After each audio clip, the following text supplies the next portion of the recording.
제가 지난주에 숙제를 내드렸는데 하고 가셨나요? 네, 뭔지도 모르시겠죠. 네. 5분 이상 꼭 안아주고 가시라고 그랬는데 제가 보지를 못했네요. 네, 오늘 숙제 못하신 분들은 나머지 하고 가시기 바랍니다.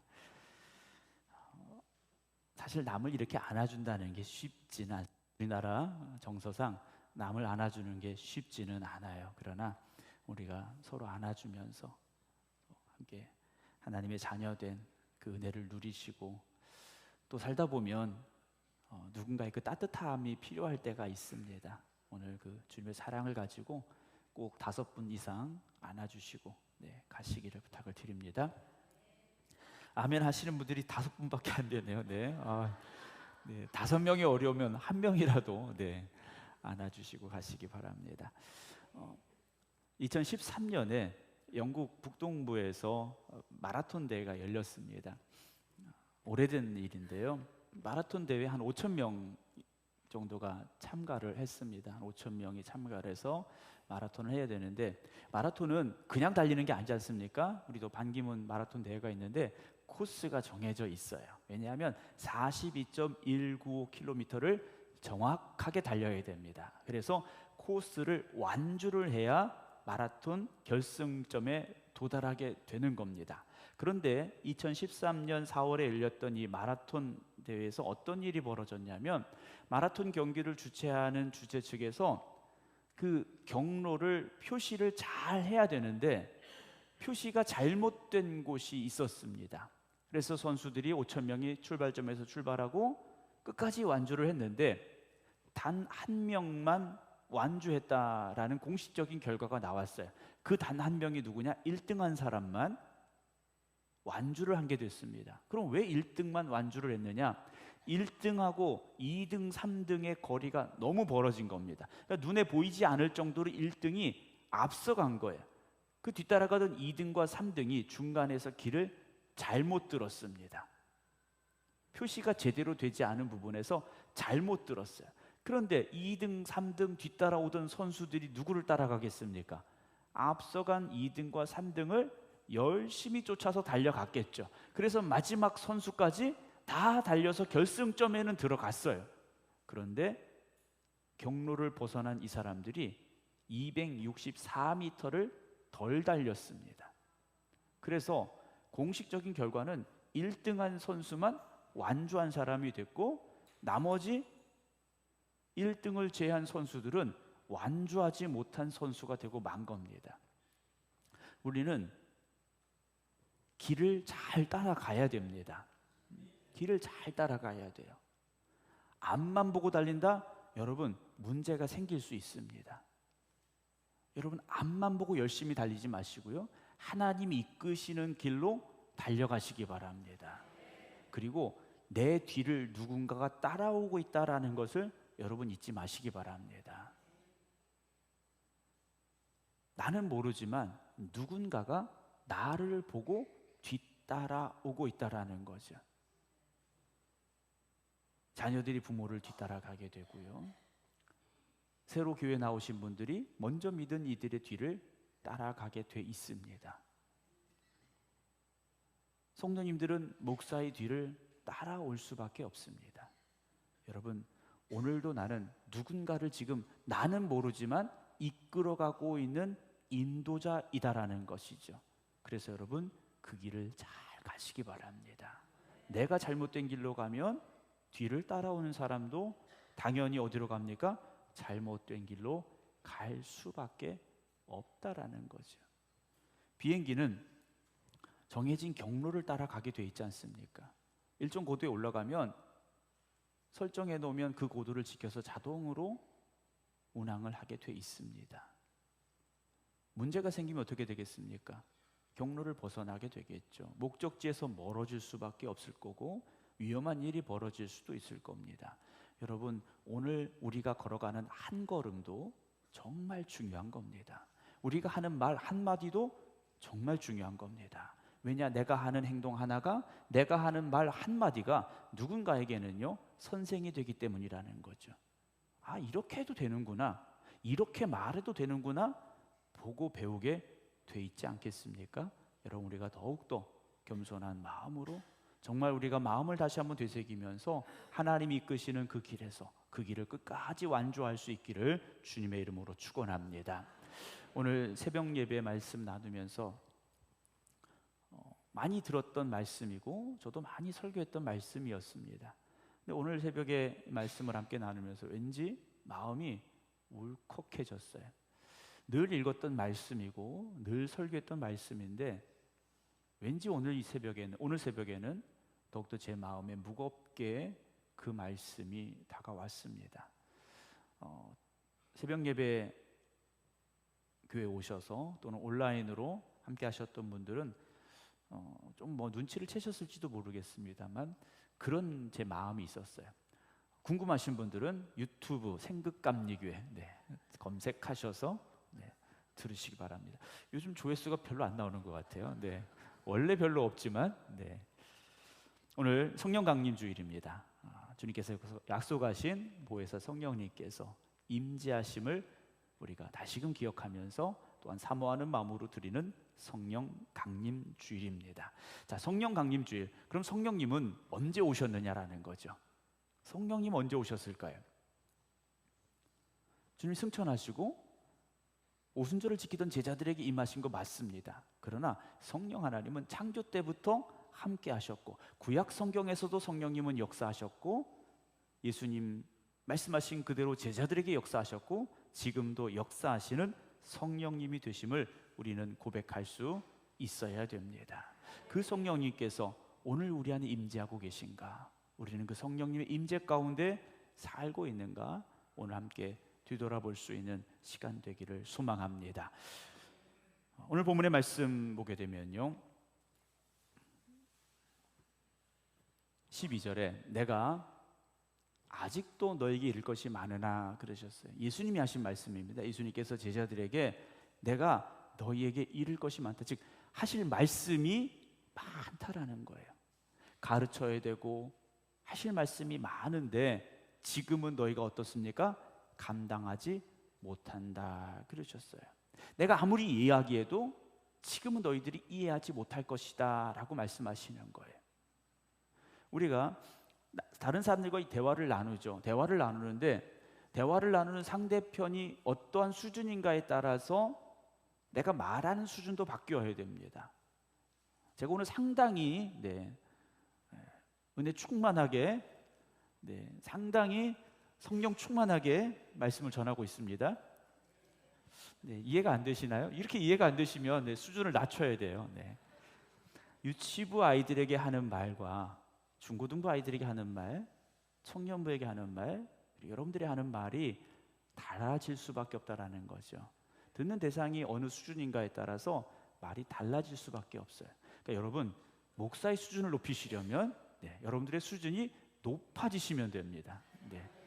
우리 목사님 수준이 좀 떨어져 이러시면 내가 수준이 낮아서 그런 거예요. 남 탓하지 마시고 내 탓하시고. 여러분들 지금 그렇다는 말씀은 아닙니다. 근데 예수님께서 제자들에게 내가 할 말이 많은데 지금은 너희가 감당하지 못한다라고 아주 충격적인 말씀을 하신 거예요. 이해하지 못한다 이 말씀이 아니라 감당하지 못한다라고 말씀을 하신 겁니다. 요한복음 14장 26절 보면요, 보혜사 곧 아버지께서 내 이름으로 보내실 성령 그가 너에게 모든 것을 어떻게 하십니까? 가르치고 내가 너에게 말한 모든 것을 생각나게 하리라. 주님께서 말씀을 하셨어요. 예수님께서 하신 말씀을 지금은 제자들이 알지 못하고 깨닫지 못하고 감당하지 못하지만 성령님께서 그들 안에 임하시고 그들 안에 역사하실 때에는 그 말씀을 통하여 성령님께서 다시 가르치시고 생각나게 하시고 기억나게 하신다라는 거죠. 그러니까 여러분, 나는 성경을 읽어도 잘 이해가 안 돼. 그래도 읽으셔야 돼요.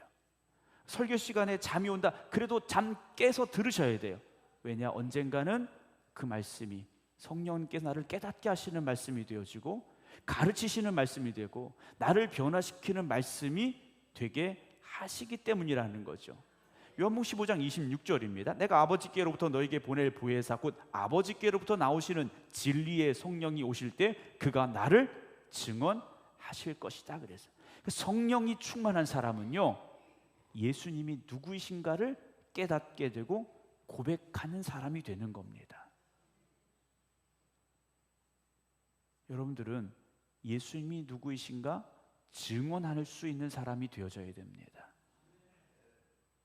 13절, 오늘 13절 14절입니다. 그러나 진리의 성령이 오시면 감당하지 못하는 제자들에게 지금 하시는, 계속 이어서 하시는 말씀이에요. 그러나 진리의 성령이 오시면 그가 너희를 모든 진리 가운데로 어떻게 하십니까? 인도하신다 그랬어요. 성령께서 우리에게 임하시고 성령이 우리 안에 역사하시면 우리를요 진리 가운데로 인도하신다 그랬어요. 주님 말씀하셨죠. 내가 곧 길이요 진리요 생명이라고 하셨어요. 그러니까 성령님께서 역사하시는 사람, 성령이 임재한 사람은요 그 가는 길이, 삶의 목적이, 삶의 방향이 예수 그리스도로 향할 수밖에 없다라는 거죠. 오늘 지금 여러분들이 가는 길이 예수님의 십자가가 되시기 바랍니다. 그가 스스로 말하지 않고 오직 들은 것을 말하며 장래를 너에게 알리시리라. 그가 내 영광을 나타내리니 내 것을 가지고 너에게 알리시겠다라고 주님께서 제자들에게 말씀을 하셨어요. 자, 사도행전 2장 1절입니다. 오순절 날이 이미 이름에 예수님께서 부활하시고 승천하셨어요. 그리고 제자들에게 성령의 오심에 대해서 말씀하시고 약속하셨습니다. 그래서 그들이 예루살렘을 떠나지 아니하고 모여서 힘써 기도했어요. 우리는 그것을 마가의 다락방이었을 것이다 라고 추측을 합니다. 어쨌든 그들이 한 곳에 모여서 열심히 기도하고 있었습니다. 사도행전 2장 5절입니다. 그때 경건한 유대인들이 천하 각국으로부터 와서 예루살렘에 머물러 있더니 라고 돼. 유월절을 지키고 오순절을 지키는 이들이 예루살렘에 모여들었습니다. 이들이 누구였느냐? 경건한 사람들이었어요. 경건한 사람들, 하나님의 은혜 가운데 살기를 소망하는 사람들이 세계 곳곳으로부터 예루살렘에 다시 모여든 겁니다. 흩어진 유대인들이 예루살렘에 왔더라는 거예요. 자, 그 예루살렘에 모인 많은 사람들을 둘로 나눌 수 있어요. 물론 더 많이 구분을 질 수 있습니다만 오늘 말씀으로부터 우리가 생각해 볼 수 있는 두 가지 기준이 무엇이냐면, 첫 번째, 예수님의 말씀, 예수님의 약속을 듣고 성령의 임재를 기다리던 사람들과, 두 번째는 오순절을 지키기 위해서 천하 각국에서 왔지만 성령에 대해서는 알지 못하는 경건한 사람들, 우리가 이렇게 둘로 나눌 수 있다는 거죠. 오늘 여기 모인 우리도 마찬가지일 수 있습니다. 오늘 성령 강림주일, 우리가 성령의 임재함이 있어야 됩니다. 성령님 내 안에 임하여 주시옵소서, 불같은 성령 내 안에 역사해 주시옵소서 사모함으로 이 자리에 모인 분들과, 주일날이 됐으니까 예배드리러 가야지 단순한 마음을 가지고 오신 분들로 나눌 수 있게 된다라는 거죠. 그래서 예루살렘에 모였던 이 사람들을 우리가 그렇게 두 가지로 구분해 볼 수 있을 겁니다. 이 경건한 유대인들은 구약의 말씀, 하나님의 말씀을 알고 들었던 사람들이고 하나님을 열심으로 섬기는 사람들이에요. 여러분, 우리는 교회 오려면 멀어봐야 금왕, 멀어봐야 장우원, 감곡이에요. 네. 수원에서 오신 분도 계시네요. 네. 죄송합니다. 수원에서도 오시는데, 네. 서울에서도 오셨네요. 네. 멀리서도 오시는데, 이 사람들은요 외국에서 온 사람들이에요. 외국에서 온 사람들입니다. 그런데 주님을 모르는 사람들입니다. 예수님이 구세주가 되심을 모르는 사람들이에요. 성령에 대해서 알지 못했던 사람들이에요. 그들이 예루살렘에 모인 겁니다. 사도행전 2장 2절 4절입니다. 호련히 하늘로부터 급하고 강한 바람 같은 소리가 있어 그들이 앉은 온 집에 가득하며 마치 불에처럼 갈라지는 것들이 그들에게 보여 각 사람 위에 하나씩 임하여 있더니 그들이 다 성령의 충만을 받고 성령이 말하게 하심을 따라 다른 언어들로 말하기를 시작했다라고 되어 있습니다.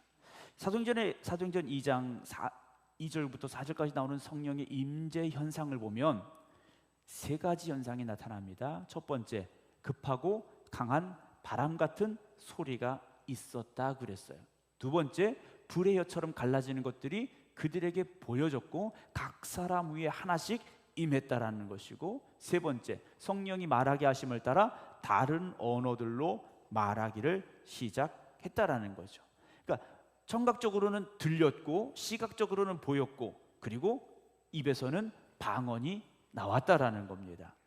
이런 현상이 오순절 성령 강림의 사건으로 하나님 주님께서 약속하셨고 하나님 보내주신 성령의 임재를 체험한 이들에게 보여지고 들렸고 말하게 되는 역사로 나타났다라는 거죠. 사도행전 2장 2절부터 4절까지 이 상황은 모여서 기도하던 이들, 즉 주님이 약속하신 보혜사 성령님의 임재를 사모하며 기도하던 이들에게만 들려지고 보여지고 말하게 되었던 역사라는 겁니다. 예루살렘에 모였지만 그저 경건한 유대인들에게는요 이런 일들이 일어나지 않았더라는 거예요. 7절 8절입니다. 다 놀라 신기하게 여겨 이르되 보라 이 말하는 사람들이 다 갈릴리 사람이 아니냐 그랬어요. 갈릴리 사람이 아니냐 이 말은 죄송하지만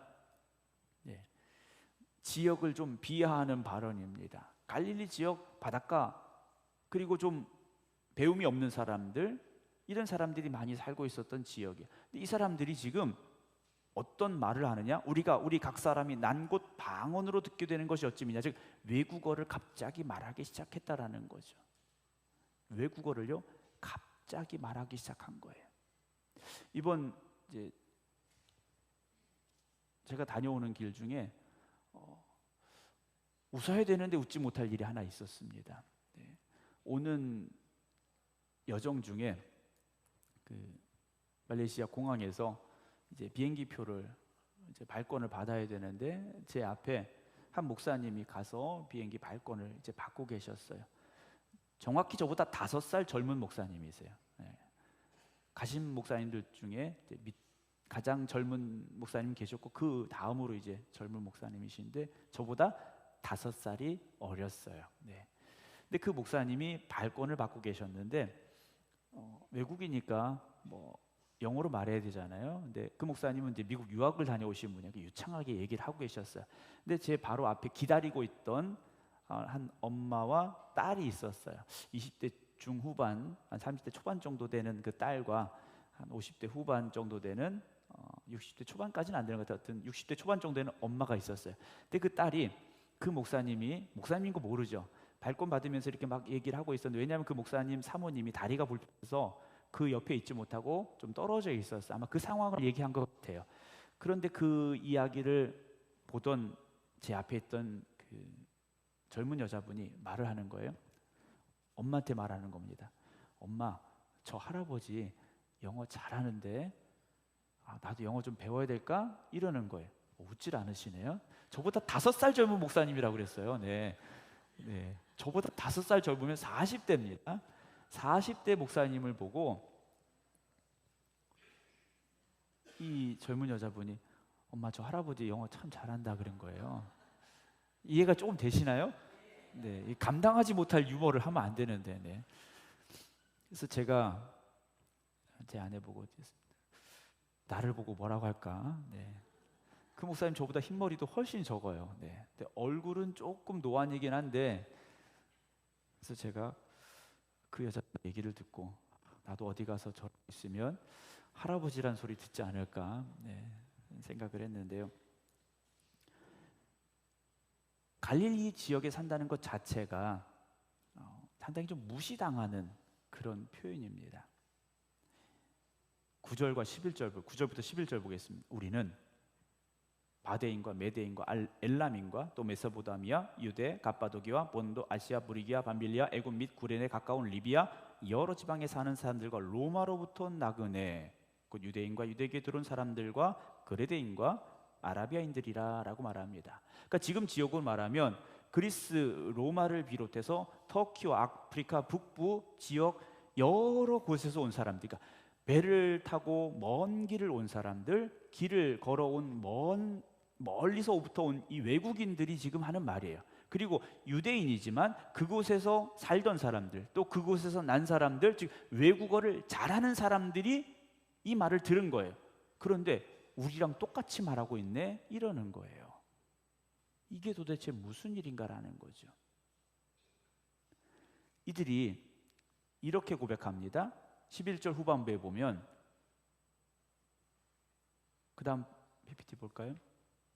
우리가 다 우리의 각 언어로 하나님의 큰 일을 말함을 듣는도다 그랬어요.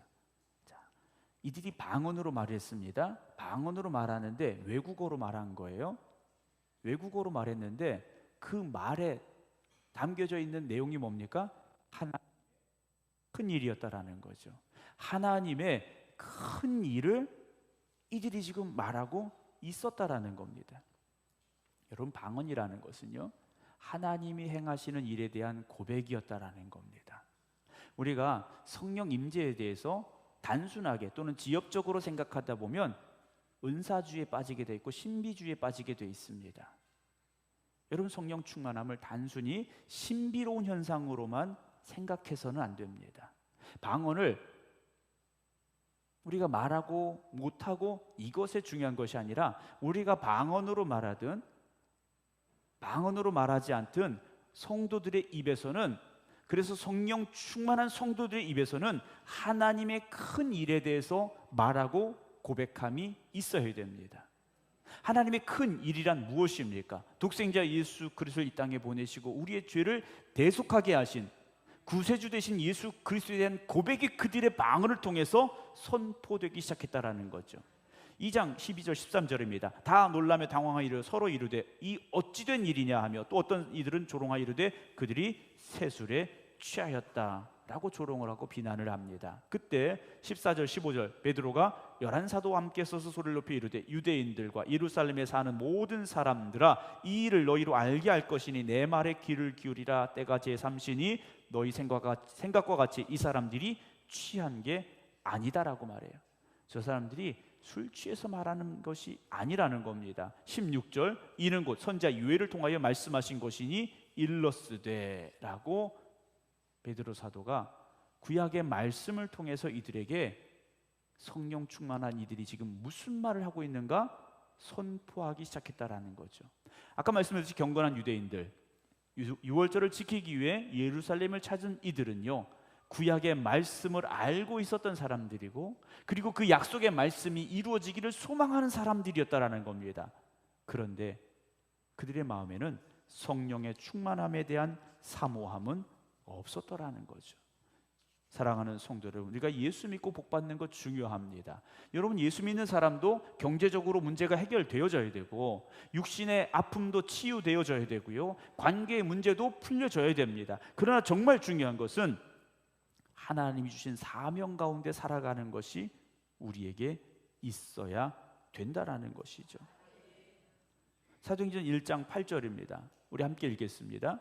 오직 성령이 너희에게 임하시면 너희가 권능을 받고 예루살렘과 온 유대와 사마리아와 땅끝까지 이르러 내 증인이 되리라 하시니라. 아멘. 여러분, 성령의 임재라는 것은요, 우리가 단순히 어떤 신비한 체험을 하기 위해서 성령님을 우리에게 보내주시는 게 아니에요. 여러분, 우리가 성령의 충만한 가운데 입신할 수도 있습니다. 입신해서 하늘의 신령한 것들을 보게 될 수도 있어요. 우리가 말하지 못했던 이상한 말로 방언을 말할 수도 있어요. 어떤 치유의 은사가 나타날 수도 있고, 그러나 중요한 것은 땅끝까지 이르러 복음의 증인이 되어져야 됩니다. 단순히 병 고치는 게 아니에요. 예수님도 병 고치셨습니다. 죽은 자도 살리셨어요. 배고픈 이들에게 오병이어의 기적도 베푸셨어요. 물 위도 걸으셨어요. 그러나 이 모든 것이 무엇입니까? 복음에 대해서 말씀해 주시기 위해서, 천국에 대해서 말씀해 주시기 위해서 보여주셨던 모습들이라는 거죠. 그래서 신앙생활하는 우리의 가장 중요한 목표, 우리가 가야 될 길은 어디입니까? 주님의 증인이 되어져야 된다는 거죠. 방언으로 기도하는데 전도하지 못한다, 입신의 체험이 있는데 나가서 예수 그리스도가 구주가 되심을 전하지 못한다, 여러분, 그건 문제가 있다라는 거죠. 성령이 임하실 때 우리를 변화시켜 주십니다. 성령이 우리 안에 임하실 때 말씀이 이해되고 깨달아집니다. 평범한 우리도 베드로처럼 복음의 능력을 선포하고 증거하는 사람이 될 수 있습니다. 사랑하는 성도 여러분, 2024년의 성령 강림주일, 여러분 성령의 임재하심을 사모하시기 바랍니다. 성령이 나를 새롭게 해주시어서 복음의 증거자가 되게 하여 주시옵소서. 땅끝까지 이르러 주님의 증인이 되길 원합니다. 결단하는 오늘 저와 여러분들의 길을 주님의 이름으로 축원합니다. 기도하겠습니다.